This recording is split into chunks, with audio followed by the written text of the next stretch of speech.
est devenu le lauréat parce que les Jeux lui ont apporté la bronze. Et maintenant, il est parmi nous. Il va voyager aussi un peu dans notre pays pour compter ses comptes. Et dimanche, comme il est aussi danseur, il va donner sa performance au studio Maislovka, la performance qui s'appelle Battement de vie.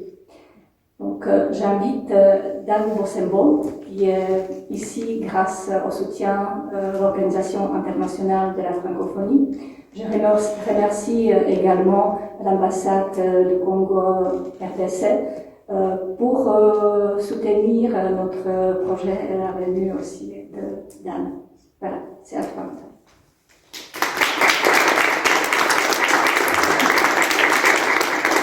Merci beaucoup, Lucie. Kundre kundre nde. Kundre kundre nde.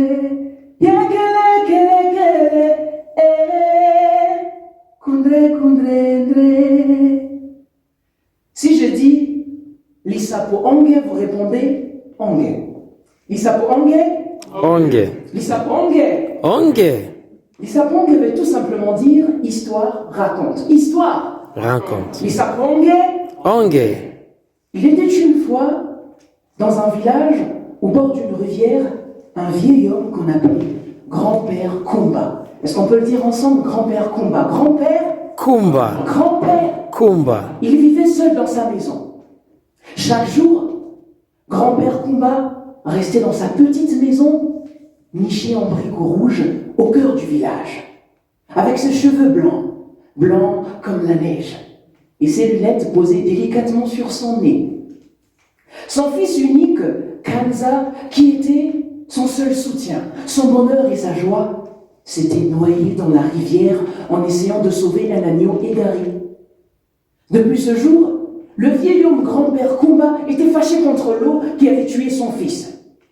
Il se décida de ne plus boire de l'eau et de ne plus sortir de sa maison. Il se contentait de manger des fruits secs. Kumba se sentait de plus en plus triste. Il avait mal au cœur. Il pleurait tous les jours. Il ne parle même plus à personne, même pas aux voisins qui venaient lui rendre visite et lui apporter de la nourriture. Il repoussait tout ce qui contenait de l'eau, même le lait et les jus. Pire encore, ce qu'il aimait beaucoup. Vous savez quoi? La bière. Eh oui. Il n'arrêtait pas de dire « L'eau est maudite. Elle a emporté mon fils. Alors, je ne veux plus rien avoir à faire avec elle. » Un jour, un sage du village vint le voir. Il lui dit « Mon ami, écoute, tu te fais du mal à toi-même.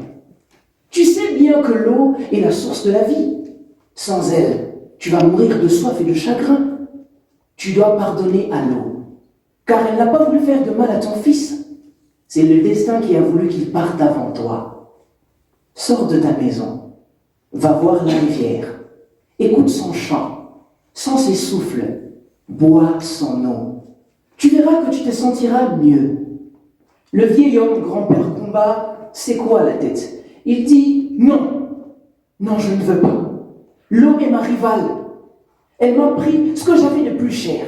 Alors, je ne peux plus la voir, ni l'entendre, ni la boire. Va-t'en, laisse-moi tranquille. » Le sage soupira. Il lui dit « Tu es têtu comme une mule, hein, toi. Mais je ne veux pas abandonner. Je reviendrai demain et je t'emmènerai de force à la rivière. Tu verras que je dis la vérité. » Il y a un adage qui dit « On ne peut pas forcer la pluie de tomber, ni le fleuve de couler. Tu dois te soumettre à la nature et pas la défier. » Le lendemain, le sage revient avec 2 hommes robustes. Ils avaient de muscles comme ça. Ils entrèrent dans la maison du vieil homme qui s'est mis à crier. Ils le portèrent jusqu'à la rivière, malgré qu'il était en train de refuser. Ils le plongèrent dans la rivière, qui était une sensation de paix et de douceur. Il se dit, peut-être, que son fils était toujours là, quelque part dans l'eau. Il se mit à pleurer. Mais cette fois-ci, ce n'étaient pas des larmes de colère, C'étaient des larmes de soulagement. Il but une gorgée d'eau. Tu lui fis du bien. L'eau entra dans son cœur. Il regarde le vieil homme qui lui souriait. Il dit, « Merci mon ami, tu avais raison. L'eau n'est pas ma rivale, elle est mon amie. Elle a emporté mon fils d'une certaine façon. Je lui pardonne et je me pardonne à moi-même. Je veux sortir de ma maison et reprendre goût de la vie. » Il y a un adage qui dit, « L'eau qui dort ne fait pas de vagues, mais elle nourrit la terre.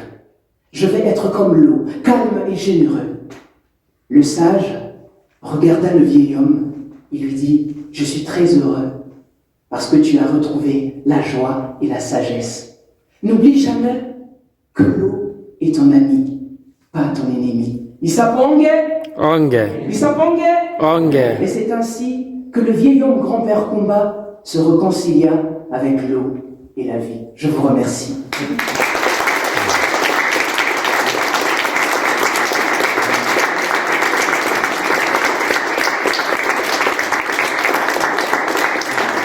Je suis très heureux de me retrouver ici.